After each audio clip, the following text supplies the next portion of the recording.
చంద్రబాబు నాయుడు గారి ఎక్స్పీరియన్స్కి మీరు అక్కడి నుంచి అందిస్తున్నటువంటి సహకారానికి నరేంద్ర మోడీ గారి ప్రభుత్వానికి ఈ రాష్ట్రం తరఫున హృదయపూర్వకంగా రుణపడి ఉంటామనేటువంటిది ఈ సందర్భంగా తెలియజేయాలనుకుంటున్నాను మేడం.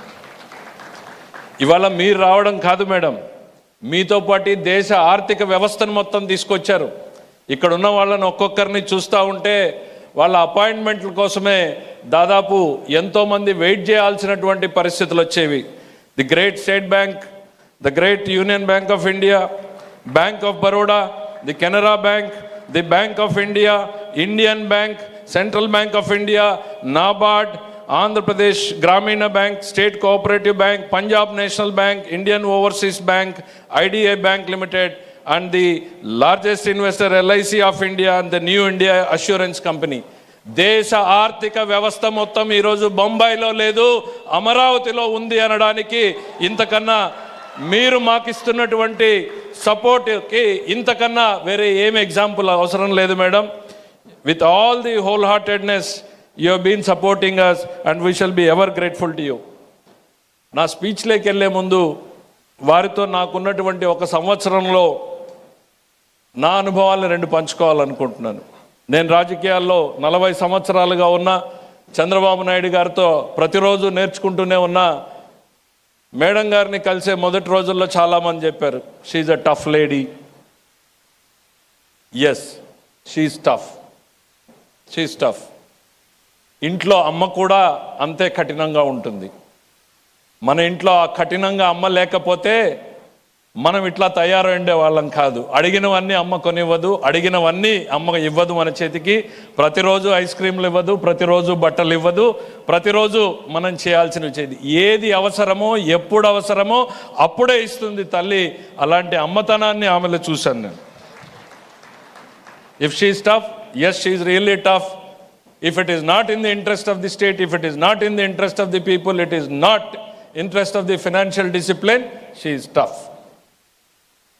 కోపం ఎక్కువ అంటారు madam, I'm taking Liberty please. కోపం ఎక్కువ అంటారు.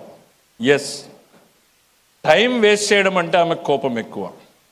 ఎవరైనా టైం తీసుకుంటే if she gives a time, amazing. 40 సంవత్సరాల్లో చాలామందిని చూశాను నేను. She comes thoroughly prepared. మనం ఏ సమస్యతో వెళ్తున్నాం ముందు అడుగుతారు, ఇచ్చిన తర్వాత అసలు పాసిబుల్ సొల్యూషన్స్తో వస్తారు. And she expect the same homework from us. If we don't do that homework, I think she is right. ఆ కోపం ఉండడం అవసరం. ఎందుకంటే ఇంత పెద్ద భారతదేశ వ్యవస్థలో ప్రతి క్షణం కూడా విలువైనటువంటిదే. ఆ సమయం విలువ తెలిసిన వ్యక్తిగా ఆమె చూపించేటువంటి కోపాన్ని అర్థం చేసుకోవాలనేటువంటిది నేను ఈ దేశాన్ని కోరుతా ఉన్నాను.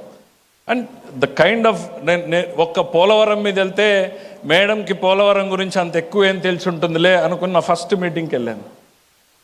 Madam, I was shocked the kind of details she has on the Polavaram subject. ప్రతి సబ్జెక్ట్లోనే అట్లా. ఏ కమ్యూనికేషన్ ఎప్పటి నుంచి స్టేట్ నుంచి గవర్నమెంట్ ఆఫ్ ఇండియాకి వచ్చింది, what is the government of India response to it, what is ministry of water resources to it, what did the finance say. She has the thorough understanding of the issue and she comes prepared like that and she expects us to prepare like that.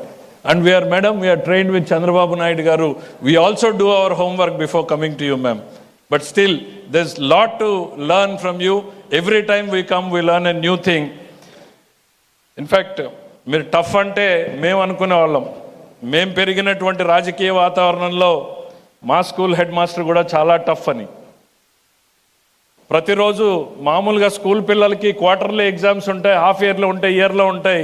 మా ముఖ్యమంత్రి గారి దగ్గర ప్రతిరోజు మాకు పరీక్ష. Every day is a test. మేము అనుకునే వాళ్ళం డే స్కాలర్స్గా ఉన్న మా పరిస్థితి ఇట్లా ఉంటే ఇంట్లో ఉన్న లోకేష్ గారికి పట్ల ఇంకెంత టఫ్గా ఉంటారో అనేటువంటిది. Yes, we are seeing the result. Are we not seeing the result Lokesh గారిలో? Every day we see that improvement coming up. We see the change, transformation, how he is coping up, how he is building up himself. That is the leadership of our Chandrababu Naidu garu. With these words, madam, the way మీరు ఈ double engine సర్కార్కి ఇంధనం ధనమే, ఆ ధనం వెనకుండి నడిపిస్తున్నటువంటి సీతారామన్ గారే. ఈరోజు మోడీ గారి నేతృత్వంలో ఈ దేశంలో అద్భుతాలు జరుగుతూ ఉన్నాయి.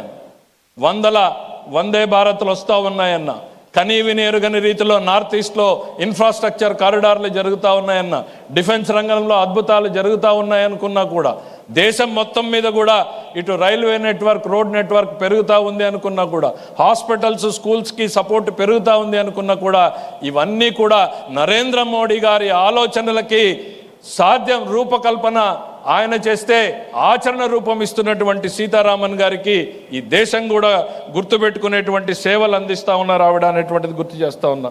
ఆవిడ ఎట్లా పనిచేస్తారంటానికి ఒకటి ఎగ్జాంపుల్, ఒక క్షణం వేస్ట్ చేయరు అంటానికి జిఎస్టీ రిఫార్మ్స్ అని మొన్న ప్రధానమంత్రి గారు అనౌన్స్ చేశారు. ఒక నెలలో ఇంప్లిమెంట్ చేస్తామంటే నాకున్నటువంటి అవగాహనతో నేను అనుకున్నా ఇది కనీసం 6 నెలలు పడుతుంది, ఒక నెలలో ఎట్లా చేయగలుగుతారో అని ఇంప్లిమెంట్ చేసి చూపించారు. ఆ తర్వాత వీళ్ళు అడిగాను, మేడం ఇది ఎట్లా సాధ్యమైంది, ఎట్లా చేయగలిగారు అని అంటే, the day I completed my budget I started the same day evening my preparation on GST అని. That shows our commitment towards the nation. ఒక మార్పు తేవాలి అని అంటే ఒక అయిపోయిందిలే బడ్జెట్ అని రిలాక్స్ అవ్వకుండా అదే రోజు సాయంత్రం జిఎస్టీ మీటింగ్ పెట్టుకుని 6 నెలలు హోంవర్క్ చేసి ఒక అద్భుతమైనటువంటి రిఫార్మ్ ఈ దేశంలో తీసుకొచ్చారు. జిఎస్టీని ఇంప్లిమెంట్ చేయాలా లేదా అన్నటువంటిది గత ప్రభుత్వం 10 సంవత్సరాలు కొట్టుమిట్టాడితే, ఈ ప్రభుత్వం నరేంద్ర మోడీ గారి ప్రభుత్వం వచ్చిన తర్వాత జిఎస్టీ ఇంప్లిమెంట్ కావడం, జిఎస్టీలో మార్పులు తీసుకురావడం, సరళీకృతం చేయడం అన్నీ కూడా చేయగలిగారు అంటే ఈ దేశం పట్ల, ప్రజల పట్ల ఉన్న చిత్తశుద్ధి ఈ ప్రభుత్వానికి ఎటువంటిది అనేటువంటిది మనం అర్థం చేసుకోవాలి. దాన్ని వెనకుండి నడిపిస్తున్నటువంటి మేడం గారి కృషిని కూడా మనం అందరం కూడా గుర్తించాలనేటువంటిది నేను చెప్తా ఉన్నాం. వారికి ఒక ప్రత్యేకమైనటువంటి శైలి ఉంది. నార్మల్గా బడ్జెట్ స్పీచ్లు అంటే చాలా బోరింగ్గా ఉంటాయి, కానీ ఆ బడ్జెట్ స్పీచ్ను కూడా ఆసక్తికరంగా చెప్పగలరు ఆమె. ఆమె చేసే రాజకీయ ప్రసంగాలు అయితే వి ఈగర్లీ వెయిట్, బికాజ్ ఆమె రిటార్ట్స్, ప్రతిపక్షం చేసేటువంటి అసత్య ఆరోపణల పట్ల ఆమె ఇచ్చే sharp retorts are a good learning ground for all the young aspiring politicians అనేటువంటిది నేను చెప్పగలుగుతాను.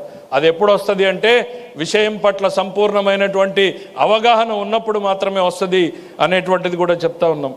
ఈరోజు దేశం ఒకప్పుడు 11వ స్థానంలో ఉన్నటువంటి ఆర్థిక శక్తి ఈరోజు 4వ స్థానాన్ని నుంచి 3వ స్థానానికి ఎదిగే క్రమంలో తయారవుతూ ఉందంటే it's the greatest times we're living అని మా ముఖ్యమంత్రి గారు ఎప్పుడు చెప్తా ఉంటారు.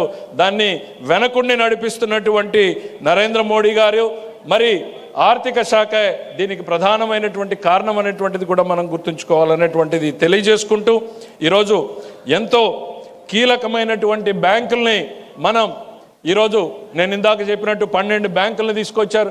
పోలవరం నడుస్తోందంటే సపోర్ట్ చేస్తున్నారు, అమరావతి నడుస్తోందంటే సపోర్ట్ చేస్తున్నారు, విశాఖ ఉక్కు కష్టాల్లో ఉంది అని అంటే సపోర్ట్ చేశారు. ఏ సమస్యతో వెళ్ళినా కూడా మేడం మా పట్ల ఒక పాజిటివ్ యాటిట్యూడ్, మా పట్లనే కాదు. నేను ఇందాక చెప్పాను, ఫస్ట్ జిఎస్టీ మీటింగ్లో ఒకటే చెప్పి క్లోజ్ చేస్తాను.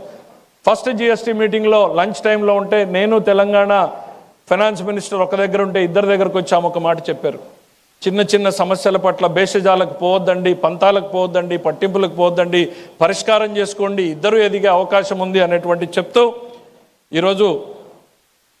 ఈరోజు ప్రధానంగా మీరు ఈ సమస్యని పరిష్కరించుకోండి అని అంటే, ఒక తల్లి ఒక బాల్ కోసం ఇద్దరు కొట్లాడితే ఎట్లా ఇబ్బంది పడతారో, అరే నీకు ఆ బాల్ ఇస్తాను, నువ్వు ఈ బ్యాట్ తీసుకొని 2 రాష్ట్రాల సమస్యని పరిష్కారం చేశారు. సో ప్రతి నిమిషం కూడా ఈ ఎన్డీఏ ప్రభుత్వంలో నరేంద్ర మోడీ గారి ఆలోచనలు అక్కడ ఇంప్లిమెంట్ అవుతున్నాయి. ఇక్కడ చంద్రబాబు నాయుడు గారి నేతృత్వంలో ఇన్ని అభివృద్ధి పథకాల్ని, సంక్షేమ పథకాల్ని మాకు అందించగలుగుతున్నారు అని అనుకుంటా ఉంటే, కేవలం ఇవాళ ఎన్డీఏకు ప్రజలు వేసినటువంటి ఓటు అనేటువంటి తెలియజేసుకుంటూ ఈ అవకాశాన్ని ఇచ్చినటువంటి మీ అందరికీ కూడా ధన్యవాదాలు తెలియజేస్తూ సెలవు తీసుకుంటున్నాను. జై హింద్.